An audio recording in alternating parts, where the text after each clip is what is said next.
All right, section 2.1, relations and functions. A lot of definitions, a lot of memorizing of what things mean, knowing what the terms are. All of these things are important in this section and for the rest of the chapter.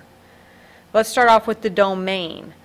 The way I like to think of domain are what values of x are used in each particular problem. So all the x values will be our domain. If you're talking about the range, that would be all of the y values used in any problem. A mapping. A typical mapping is shown with these two circles. All it is the pairing up of x and y values into ordered pairs. So they will have to label which circle is which letter. Typically they are going to go from left to right, x to y. Then they're just going to list some numbers, maybe 5, 4, and 2. And 1 and 0 are our y values. So then they'll put these arrows on there. And it's important that they are an arrow. So all this mapping shows is that you have the point 5, 0. Okay, that would be our x and our y value for any given ordered pair. So another point would be 4, 1. And our final point would be 2, 0. So it's just a way of writing ordered pairs, basically. All right, what's a relation? Let's go ahead and scroll this up. A relation is a set of ordered pairs. Now, most things that we talk about would then be called a relation. Most of the time, set means you got the squiggly lines, so maybe 5, 0, 4, 2, 1, 7 would be a set of ordered pairs. Okay? A function is a special relation. So this definition, it's a relation where each domain is paired with exactly one range. So every x value has exactly one y value. Easiest way to remember that is to say our x's do not repeat. So you'll never repeat the x value. So what they're going to ask you to do with that is to test some things and tell me if they're functions. So here's just a couple examples. Easiest ones. If they give you a set of ordered pairs, all you're looking to do is see if the x value repeats. So in this first example, we can see that the 2 is repeated, therefore it's not a function. In the second one, if you look at the x values, 3, 4, and -3, nothing repeats, so yes, it is a function. Now we get confused with this because people are like, yeah, but there's a 2 in there, but that's a y value. It doesn't make any difference if a y value repeats, only x values. Now the harder ones are when they actually give you equations, and you have to decide if they're functions. Okay? If you're given an equation y equals mx plus b, that should look somewhat familiar to you. We'll talk more about it in this chapter, but from geometry or from Algebra 1, we've seen that equation. Something similar would be y equals 3x plus 4, let's say. That is a function. Okay? Another way to write equations are in standard form. ax plus by equals c. Those are also all functions. Maybe 3x plus 4y equals 12, something like that. Y equals 4 is also a function. But x equals 4 is not a function. Why? Because if it's x equals 4, that means that all along that whole line, the x value is 4. So the 4 is going to get repeated in the x spot every single time. So we can't have that x repeating.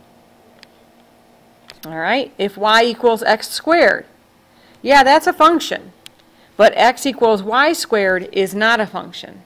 The easiest way for you to tell this, if you can put it into your calculator, then you have a function, because our graphing calculators will not graph things that are not functions. So if you notice how to graph on your graphing calculator, so if we have our graphing calculator open here, we can see how to graph these. We go, turn it on, we go to y equals right up here in the corner, and I can type these things in. So I'm going to type in this example here, So I would just type 3, and the x is right here, plus 4. Hit the graph button. And we can see we get this line. Well, if you start naming the points on that line, every single time you named something, you would get a different value for x. You can actually see all these points if you look at the table of values.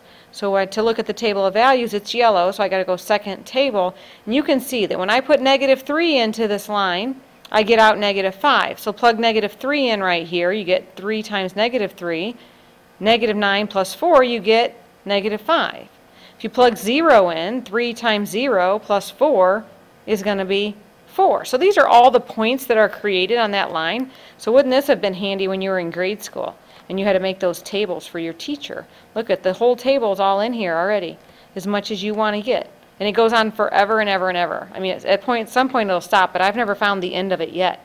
So if you can type it in, hit your graph button, here it's an equation. Now you might also remember the vertical line test. So you might want to write that down, because that might help you. You could always use the vertical line test. And what that says is if you draw vertical lines through your picture and you only hit the picture once, you have a function. So see over here, if we draw a vertical line, it would only hit that one time. If I draw a vertical line, I'm only going to hit the line one time for each vertical line that I can draw. Why does the vertical line test work? Well, if you draw a vertical line and then you name that point on the line, you're only going to use the x value once. So it all comes back to the x's cannot repeat. Now, let's go and look at our second example. So I went back into y equals. Now this equation, 3x plus 4y equals 12, in order to type it in our graphing calculator, it has to be y equals. So you would have to get this y by itself. So we would move the 3 to the other side. So it would be -3x. Then we would have to divide everything by 4. And so you could then type this into your graphing calculator and get that line. So it works as well. This third one, y equals 4, well, you can type that in here, y equals 4, and hit graph, and it's actually a horizontal line. If you draw vertical lines through it, you'll only hit it once. So that's why y equals is good.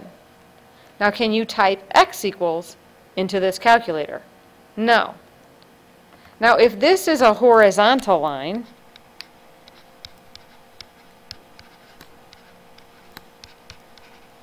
what do you suppose x equals 4 is? Well, that's going to be a vertical line. Now, our calculator won't graph them. But if I drew a vertical line, and then I went to do the vertical line test on it, how many times did I hit that line? Well, I hit it on all those points, so that's more than once. So x got used every single time in that problem. Next example, y equals x squared. Well, you can type that in here. Y equals, we go x squared. Hit the graph button. These are called parabolas, and we'll get to them next semester. But you can draw the vertical line test, and you're only hitting that picture one time. Can you type x equals y squared into this calculator? You can't, because you can't get this y by itself. Okay? So that's how you're going to be able to tell when they're lines. All right, let's get to some more important things here, other than just telling if we have a function or not. It's really important we understand the notations. Let me hide this calculator down here for later. Understanding the notation. You're going to start seeing this f of x. Okay? It's important that you read it that way.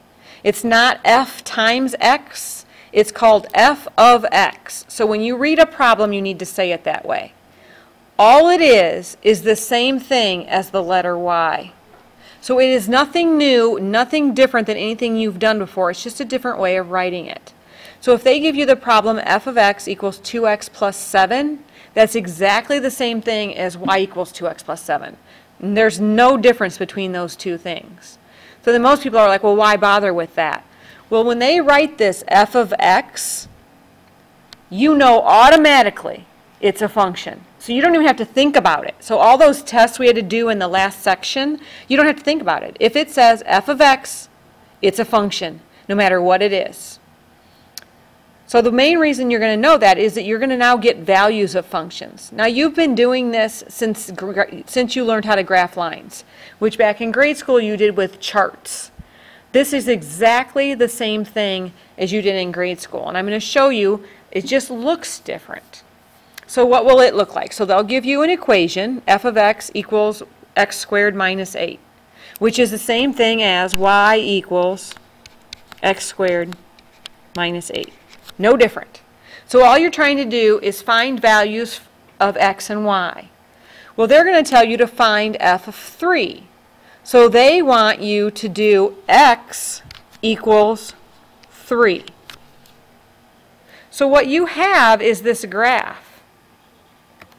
Let's go ahead and type it in here. Y equals x squared minus 8 graph. So you've got this picture. And they want to know when x is 3, what's y? So when x is 3, 1, 2, 3, it looks like y is probably what? 0? Now we can't really tell by looking on these graphing calculators, so we have to plug in information. Okay, so this isn't a very good picture, you can see, because it's all jagged like that.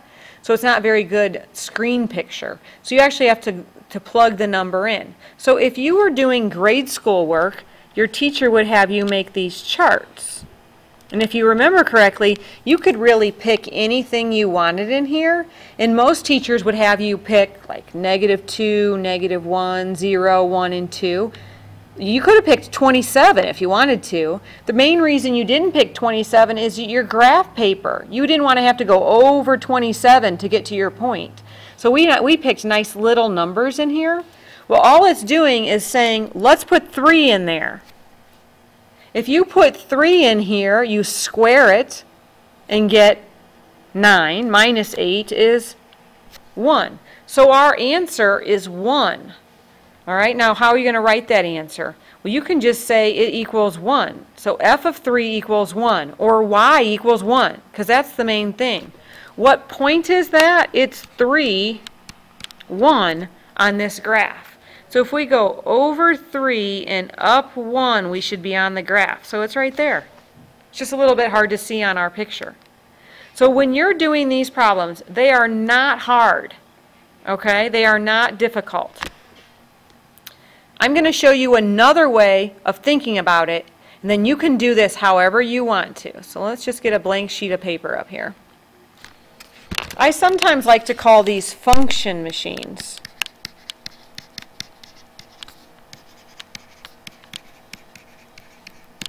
So we had f of x equals x squared minus 8. So I draw these machines. And I'm going to do these machines again later in the year. Okay? Now, this is a machine.